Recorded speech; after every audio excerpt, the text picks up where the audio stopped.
This is where we're at as of tonight when I'm standing here. We have submitted the Part 2 construction permit. That basically says the DEP's like, okay, you have blessings, you can dig in the ground. I have minor review comments back from them.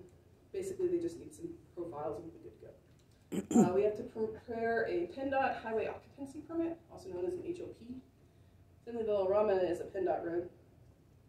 And we are going to have to put the laterals across the street. In order to do that, because they are only going to be 1.25 inches, we can bore them through, just like you've seen like smaller companies do. So we don't plan on having any asphalt openings on this project. The main line is running all along the east side of the road, the entire way. It'll be at the very edge of the shoulder, so we won't be in the influence of any poles. We'll be out of the storm drains, and we'll be out of the influence of the road. And then the next is the township has begun discussions with PCSA relating to their requirements for construction and future maintenance of the system.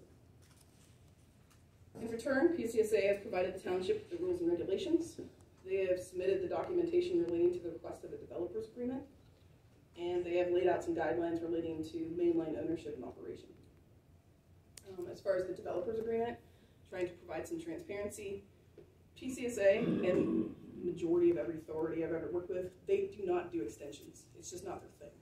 So they either leave it to the township or the municipality where the sewage authority's in, or they leave it to a developer.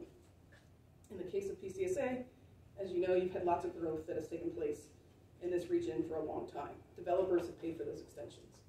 And this way, the township is paying for the extension. So they are going to be the quote-unquote developers in this conversation.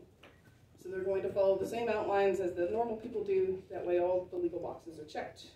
Everything's done to the guidelines that are existing at PCSA. And then the residents. You have attended this meeting to learn about the project. And we'd like to work with you to get the easements relating to where the grinder pumps are going to go and the agreements for the properties. Next steps. You guys review the easements, work with the